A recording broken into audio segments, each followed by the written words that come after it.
We're part of the body and how the body needs us and how we need the body. That's what I'm planning to talk to you guys about. And then I kind of was actually joking with Rena the other day when I was out here, and I was like, oh, should I like preach something or should I just wing it? And I was kind of joking, but I had something nice to preach. But then actually, over the last kind of 24 hours, kind of God's been resting on me and kind of speaking to me and going, this is what I want you to talk about. And I'm like, yeah, I kind of prepped to say something. Like, it's a lot more polished. And it's like, here it's not about something being well put together, it's about listening to them. And it's like, when you speak, when you actually are talking about them or talking to people about them, speak what's on your heart, speak what you're passionate about. You know, like if you have a preset thing that you want to say to someone, and then you meet that person and all of a sudden God puts something on your heart, don't just go, oh, well, I know this is what's safer. Go with whatever God's putting on your heart, you know, go with what He's burning, because, well, it's Him. So, tonight, if you want to write a title or something to kind of introduce us, it's being someone who lays down their life for God and seeks Him daily to worship Him and dwell in His presence, and hopefully be in a place where His presence dwells. So that's just really short, brief title. So His presence, for a short title, His presence. And for the expanded version, we have being someone who lays down their life for God. He seeks Him daily to worship Him and dwell in His presence, and hopefully be in a place where His presence dwells.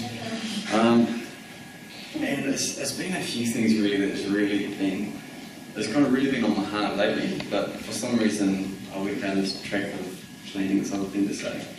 But anyway, if you have your Bible, you could turn to 2 Samuel 6, 1 to 7. So I'll quickly turn to my Bible.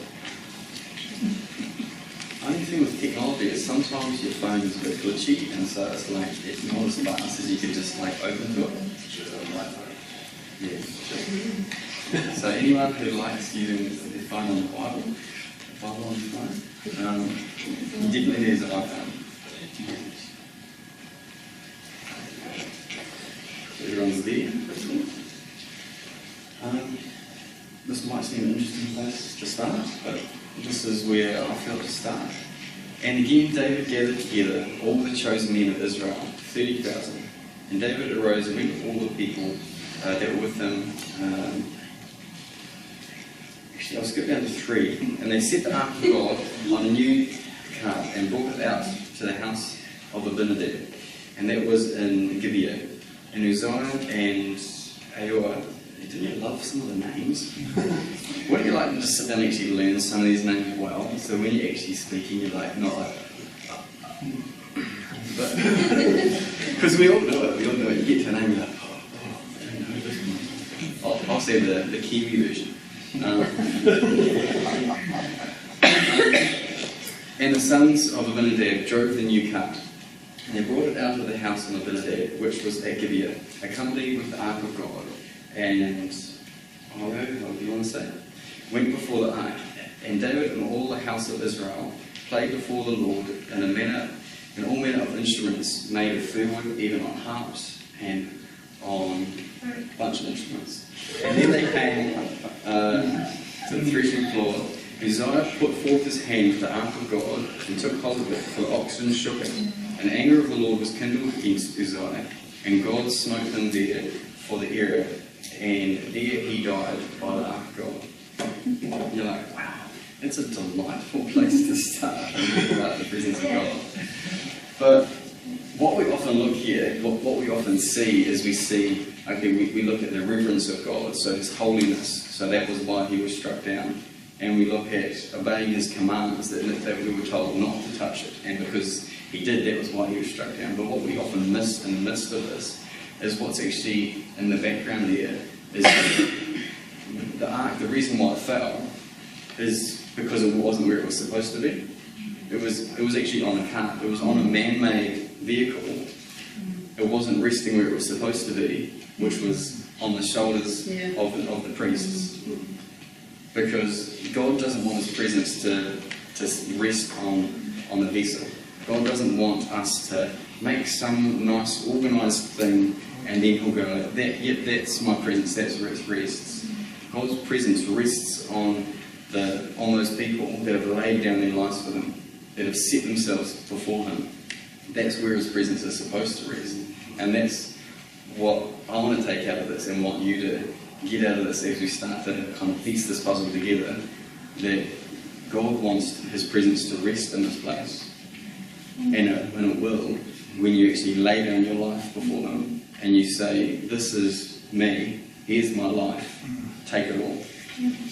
That's when His presence comes, and that's when it rests. And then, when you think about that, what happens when people like that, what happened when those people that had laid down their lives were in unity? Because you can't just do it, one man couldn't carry the ark by himself. So when those people were in unity, what happened? When you look at Joshua 3, this is when the priests came to the river. And so they've got to cross through this river, and when they were willing to lay down their life, lay it all down for Him, commit themselves to Him, and walk in unity together, the miraculous happened.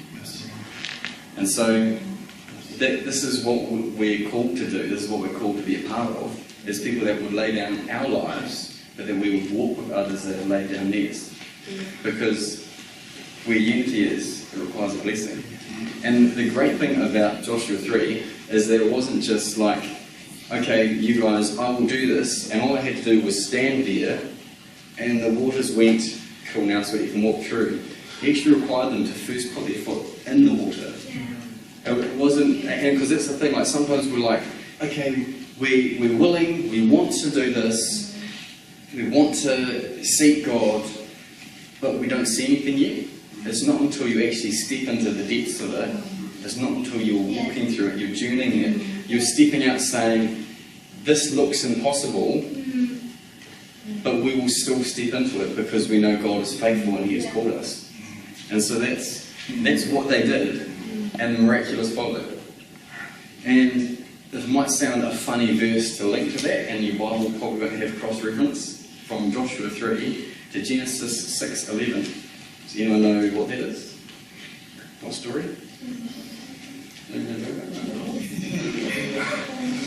That was the safe answer. It sounded like you knew, but you just didn't. Genesis 6:11 is big, tall tower.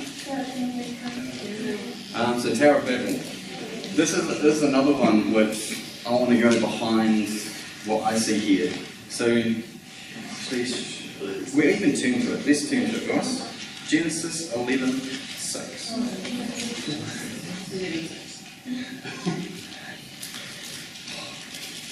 And here technology is failing me again. For whatever reason, it went to Genesis 23:11. So, and the Lord said, behold, the people is one, and they have all one language, and this they began to do, and now nothing will be restrained from them, which they have imagined to do. So normally we look at the Tower of Babel, we look at the sinfulness, we look at the idolatry, we look at how they're trying to set themselves up before God. But in the midst of this, God's actually making a promise. If a people will be unified, there's nothing they can not accomplish. And so, the problem with this is a lot of times, the world sometimes gets a better grasp of that than we do. You look at some of the things that the world achieves, when you look at political things and you look at technology, when they're unified, you look at what they can achieve. And yet, when we're unified, how much more because we're God. Because by ourselves we can't achieve anything. He's saying, even without Him in unity, we can achieve great things. So with Him in unity, it's pretty much beyond comprehension. And so He's really calling us here to go forward and be a people in unity. Thank you. And then, this is probably another odd one you wouldn't have had linked, from Genesis 11 to Acts 2. And this is kind of randomly thrown together in the last day. See, this is the whole thing of being prepared in another season.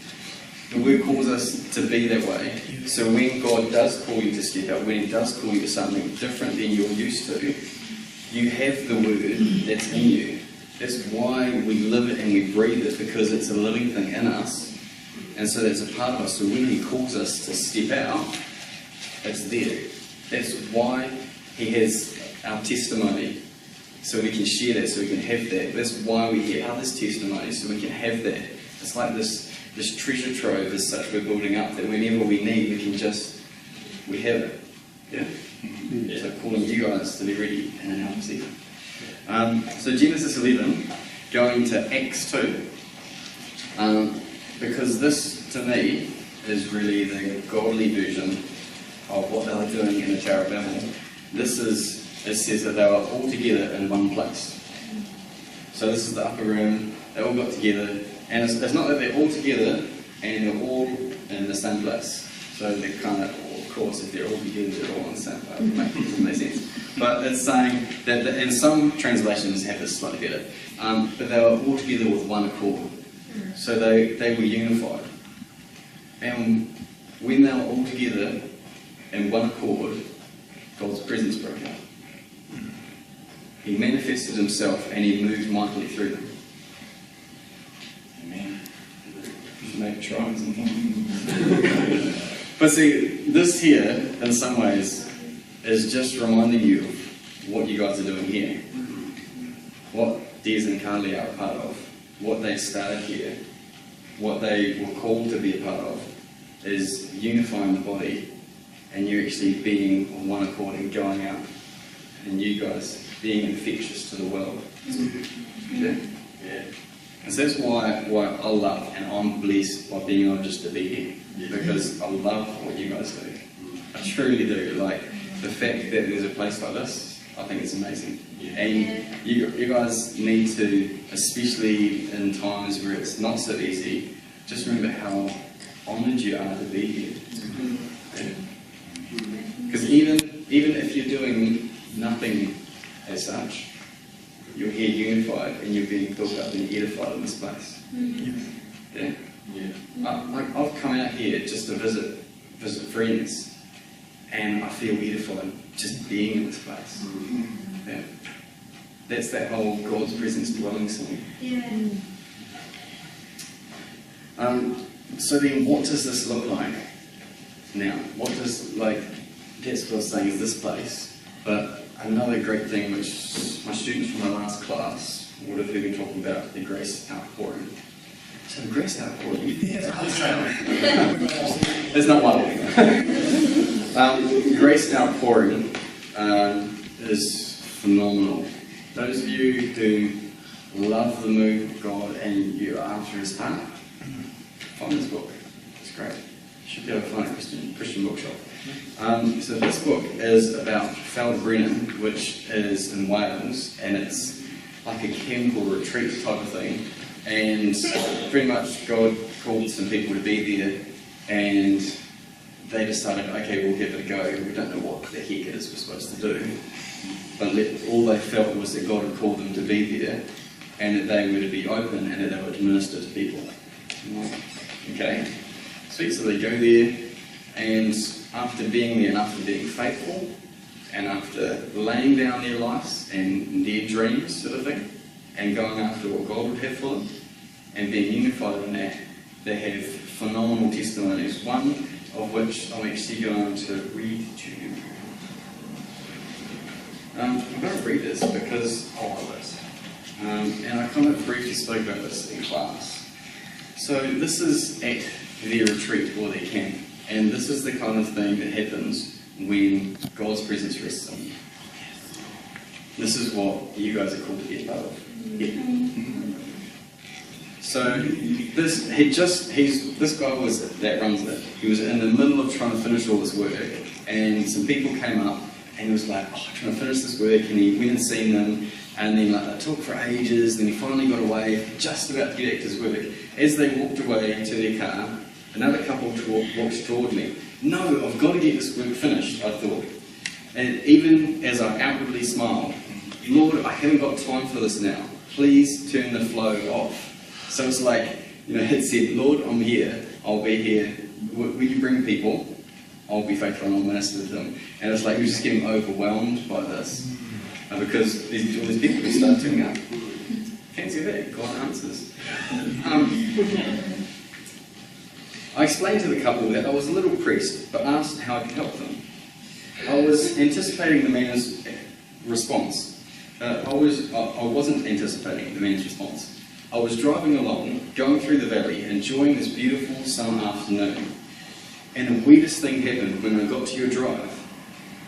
I held my driver's license for over 40 years, but I was compelled to come up your drive, and I'm absolutely convinced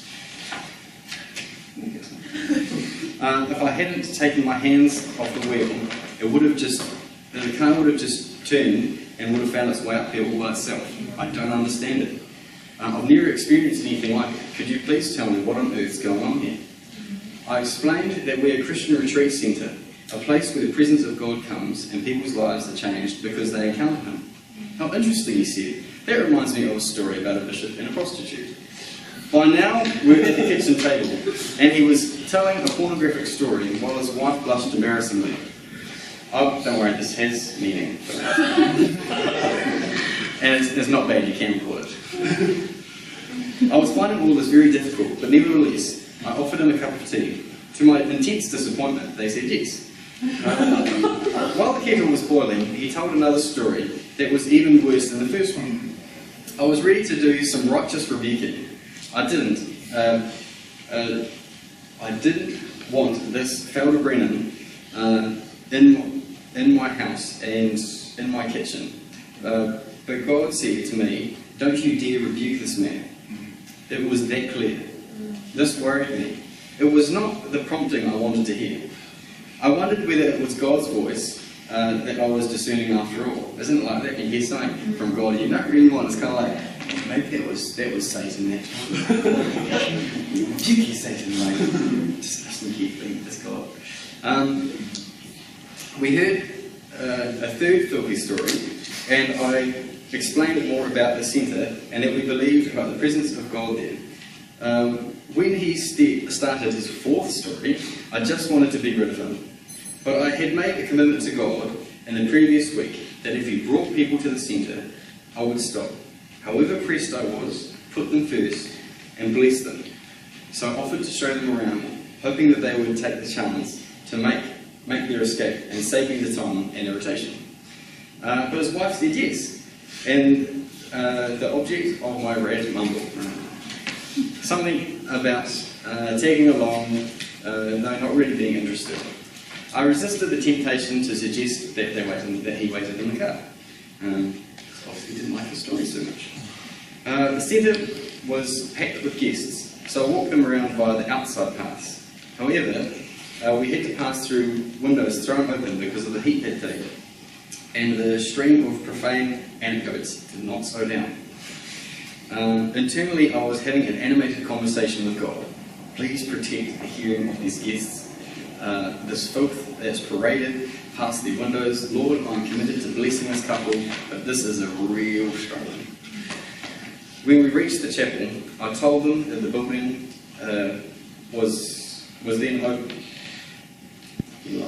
I told them what the building was, then opened the door and ushered them in. The husband was in full obscene flow. Then he put one step on the stone floor of the chapel and fell headlong to the ground. He began to cry like a baby. He cried out to God, I'm so sorry. I didn't know that you were real. I've heard so much about you and not really believed and not cared. But I didn't know that you were real. Oh God, I'm so dirty. Oh God, can you ever cleanse me? Oh God, can you ever have mercy on me? His wife's legs began to give way too, and she fell very heavily to the stone sleeping. She sat and wept. I quietly slipped out and let God do his work. The slipping away was an important part of the ethos. I wanted people to have direct dealing with God. So, this guy who didn't seem very Christian at all, and I doubt whether he was in the first place, all that happened was he stood foot, just as though you would walk in these doors here. And because they were committed to going after God's heart, his presence rested there. And like that, he was changed. Because he encountered a God that loved him. He encountered a God that wanted to know him and that wanted him to change. And all of a sudden, his sin was laid bare because he knew love. That's what you guys are actually called to do. What you guys are called to be a part of when you're here. And whenever, because actually my wife started reading this first and started telling me stories, and I'm like, wow, I really have to read this book.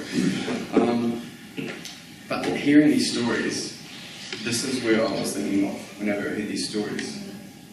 That this place will be like that. That God's presence will rest here because you guys are committed to going after him and committing to being unified and just delighting in him. We agree with that. Yeah. A couple of things. One is, this is now kind of going to some different thoughts on how this all works, how this actually happens. In Jewish tradition or thought, it's seen that one of the highest forms of worship is to study Torah, to study the Word. What are you guys committing to do here? So you guys need to realise that in sitting in classrooms and going and doing study and reading the Word, you're worshipping him because you're seeking him and you're longing for him. The more you read, I was going to hold a Bible verse. The more you read the Word, the more you get to just know him and delight in him. Yeah. Because worshipping him is about pouring out your love on him. Part of that is actually just knowing him. And actually just saying, I love you so much, I just want to spend time in your Word. Yeah. Because it's like I've been married 8 years now, and like I love my wife, she's amazing. And like, for me to show love to her, wouldn't me be walking in the doorway and she goes to tell me a story and be like, yeah, I'll be with you a minute, like, just walk on. Like, me showing love to her is listening to her and hearing what she has to say, and I just love it. And like, she said that, I got a text from her today at lunch, that when she woke up in the morning, because we've got a 1-month-old baby, I think she gets up all hours of the night. One time when she got up in the night, she said that she just put her hand over me and was just praying for me, just knowing I kind of bring a word today, and that I was kind of wrestling between these two ideas and stuff like that. And like, as soon as I got home from work, I was just like, what were you praying? I was just hanging off her words, sort of thing. Like, just love it that she has a heart for God and she has a heart to bless me, And it's just like that. Like when God speaks to us through His Word, we should be hanging off His words. We should be just longing to get there. When I got home, that's the first thing I wanted to do was just hear what she was saying. Yeah. And that's what we should be like. It's like as soon as we get to like a room or something, it's like, it's not Bible. I want to hear what he has to say. Yeah. And like, it's not just us and how we live. And no, this wasn't my last lot of notes. This was something that I brought because it just delighted my heart. And this is part of us being in this place and seeking after God's presence, is that it's not only us that get impacted, but those that come after us. This was my daughter, she brought this to me when I got home. And this is Bible. So this is her Bible. So she wrote out, the first part is talking about Jesus when he was in the stone. So that's when he went in the tomb. And then he came out later and he went and seen all the children because Jesus loved them. And then she goes, this is my 5-year-old daughter. And then she goes, and she obviously didn't bother to try and write, she was just kind of in a hurry and all excited. And then the next part was about building this really, really big boat that, then God put all these animals in and he helped them.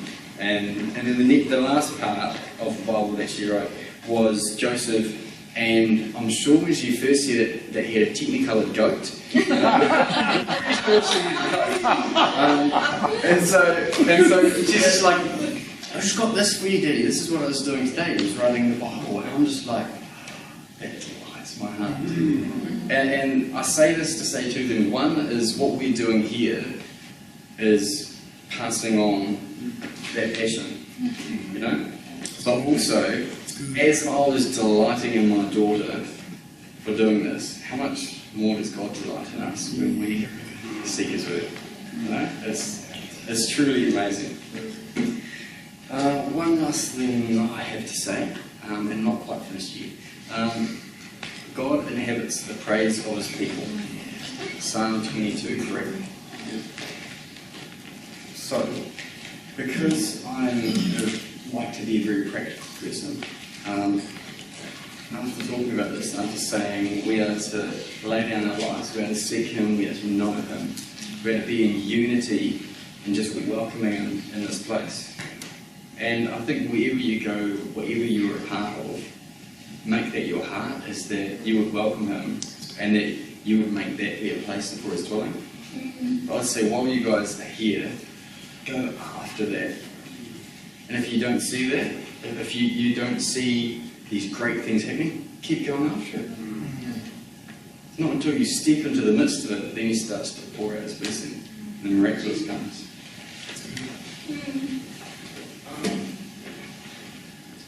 I love worship. And it's something just recently I'm falling more and more in love with. And it's funny because I keep on saying it like that. So I keep on falling more and more in love with worship. It's not the singing that I love or the music, I love Him. You know? And I love being able to just express my heart for Him and just be able to pour out my love and just those longings of my heart for Him to be here and be near to me. Yeah. And worship is just a place that I'm home. And it's funny, in pursuing Him, even just recently, and just telling God I love Him and I want to know Him more, and I just want to just lose myself in worship. It's funny how He blesses you when you start seeking Him. Because I've started playing at church just recently. Well, I used to play a bit, but I started playing more at church just recently. And like, I have to keep borrowing people's guitars because I didn't have a guitar to plug in, so I didn't have a semi-acoustic. And I was just like, oh, this is cool, but it's kind of just annoying, kind of, you know, having to bother people all the time. And I'm sure they didn't mind, but I was just like, man, I should really sort this out and get one. And then just had a friend come to me one day. She's like, oh, can you just give me a hand something out of the boot? I just give me a hand. And in the boot was the guitar case down the back with this guitar, which is a very nice guitar. And he's like, oh, I just wanted you to have this because I just know you're like real passionate about this, and so I just want you to go for it. This is probably like $2,000 with a guitar, and I'm just like, okay. Like, yeah, and it's just like, it's cool because it's like you start to step into Him and just lean into Him. And this to me was Him just saying, just keep going.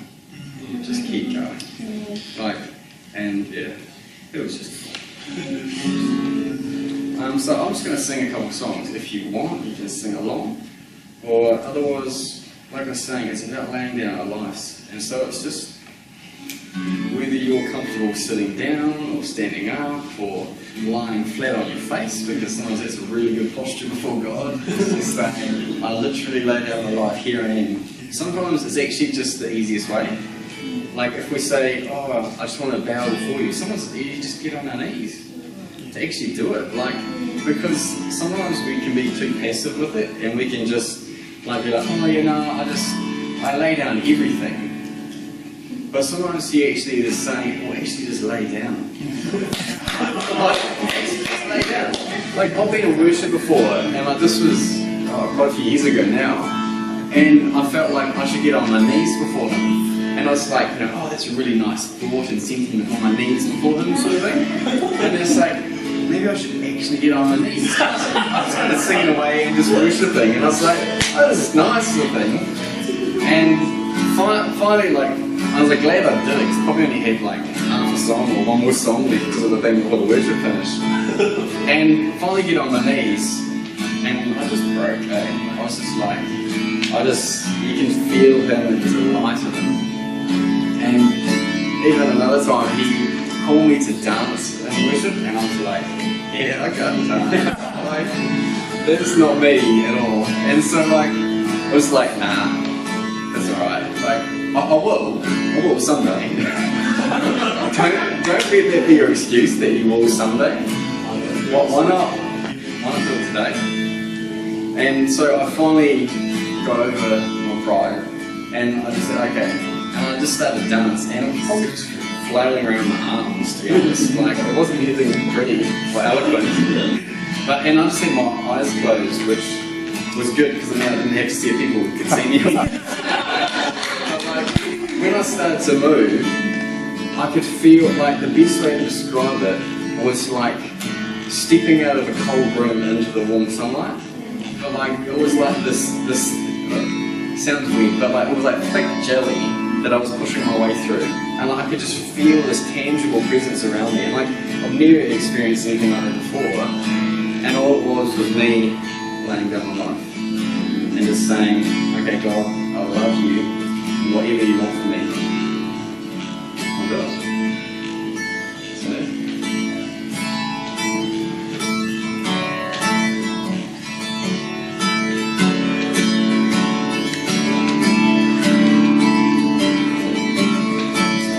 laying down my life, giving up control, never looking back. I surrender all, living for your glory on the earth.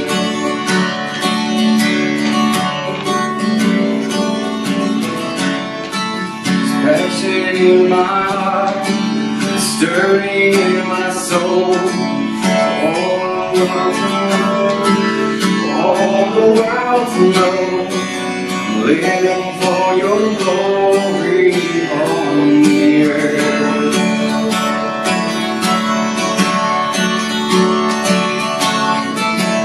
For the sake of the world, burn like a fire in me, light a flame in my soul, for every eye to see. For the sake of the world, burn like a fire in me.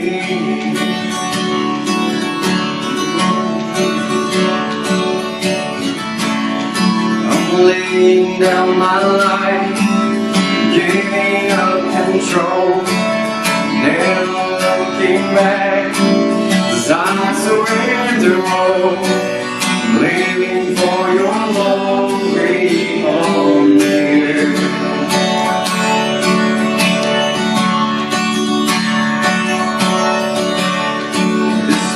In my heart, stirring in my soul, see the nations bow, all the world to know, living for your glory on the earth.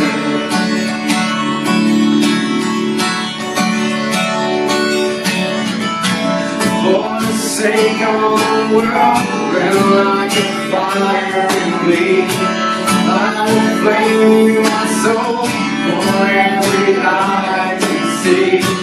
For the sake of the world, burn like a fire in me. For the sake of the world. For the sake of the world, burn like a fire in me. I will flame my soul for every eye to see. For the sake of the world, burn like a fire in me.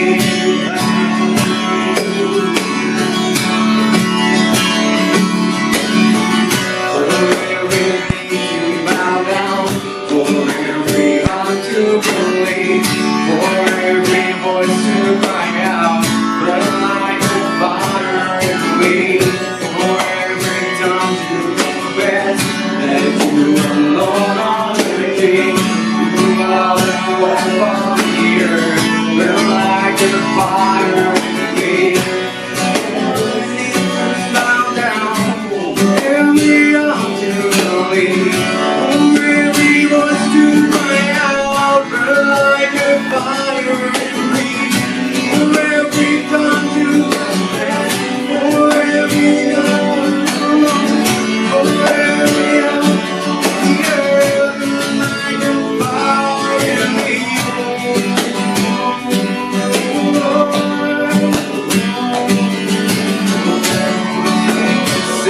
on the world, burn like a fire in me.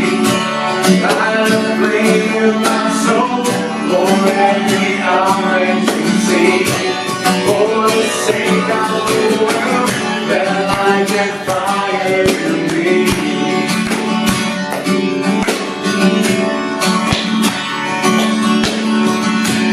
For the sake of the world, burn like a fire in me. Light a flame in my soul, for every eye to see. For the sake of the world, burn like a fire in me.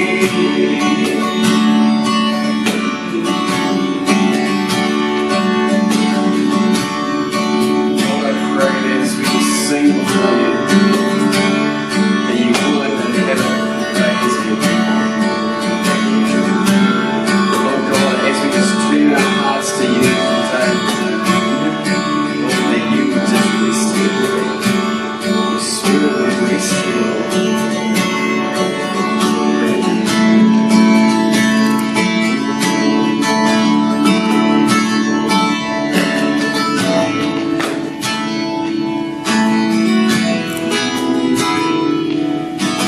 Let this be a sacrifice. Let me dedicate my life to worship you. Oh, so let this be a sacrifice. Let me dedicate my life to worship you. Oh, so let this be a sacrifice. Let me dedicate my life to worship you. Oh, let this be a sacrifice. Let me dedicate my life to worship you. I'm a lover of your presence. I'm a lover of your presence. I'm a lover of your presence.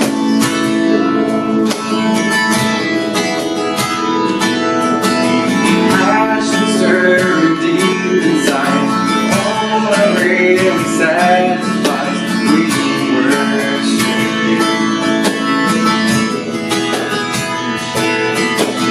Passion stirring deep inside, all I really satisfies. We worship you.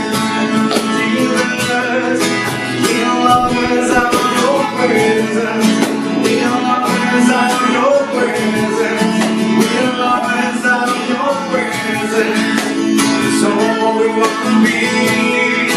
We are lovers of your presence. We are lovers of your presence. We are lovers of your presence. So we want to be.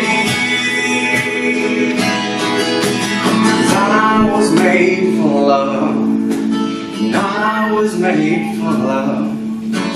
I was made for loving you. Yes, I was made for love. I was made for love. I was made for loving you.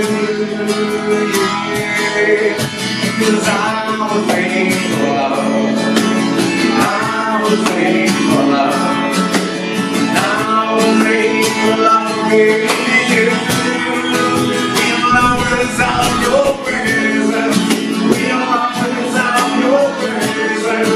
We are lovers of your presence. So we want to be. We are lovers of your presence. We are lovers of your presence. We are lovers of your presence. So we want to be. Oh.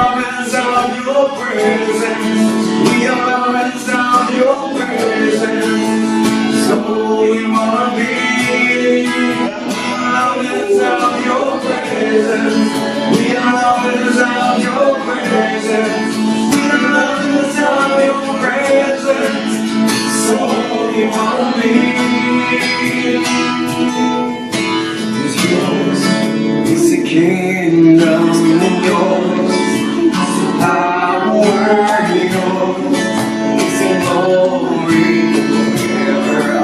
Amen. Yours is the kingdom yours, is the power yours, is the glory forever. Amen. Yours is the kingdom yours, is the power yours, is the glory forever. Amen. Yours is the kingdom yours, is the power yours, is the glory forever. Amen.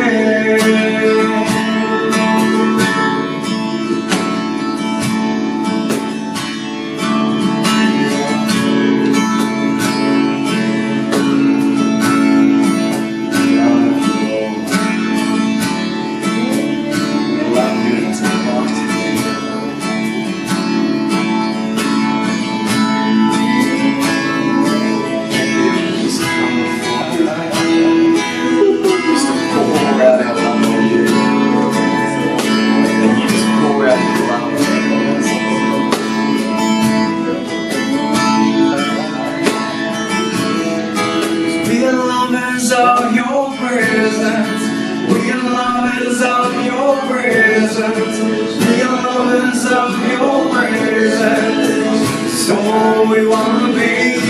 We are lovers of your presence, we are lovers of your presence, we are lovers of your presence, so we wanna be.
Lovers of your presence, we are lovers of your presence, we are lovers of your presence, so we wanna be.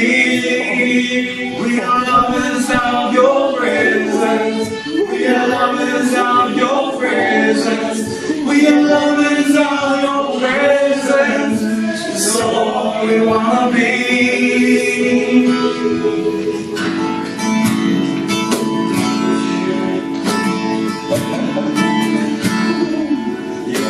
Gracious God.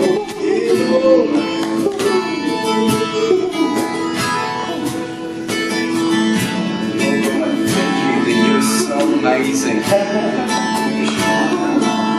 that you would meet us.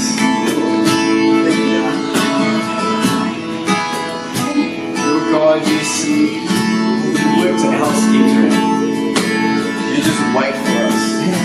You are the king that stands at the door. Kind of king lavishes his love on people. It's just to stand there and wait.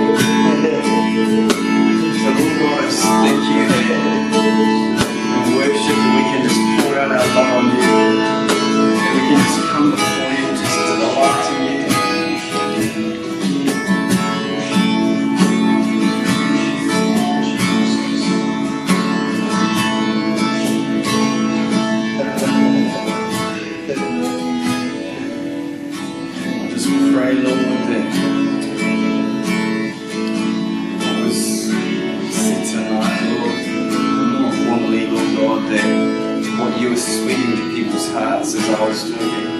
And as we were just worshiping together, Lord God, the things that you were speaking to kids' hearts, Lord God, I pray that it would just mark them. Lord God, that they wouldn't just forget your words, but they would just lean into you just to know you more. And Lord God, that I say that at least me, I will stand here at Faith Bible College and say, I will go after unity in this place. I will go after loving you. I will go after just welcoming you, Holy Spirit. You will just rest here.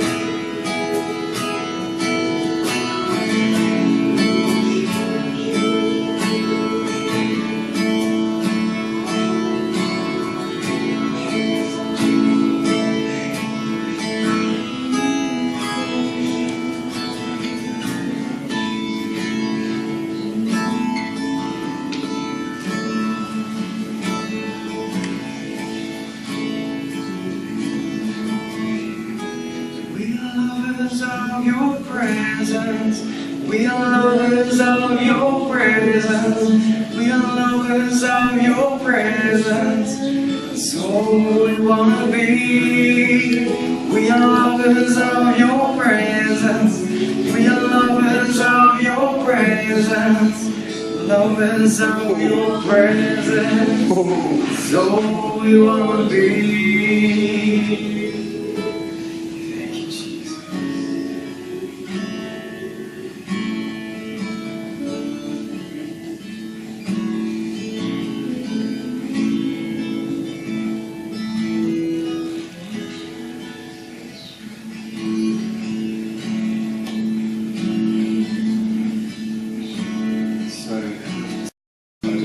That you guys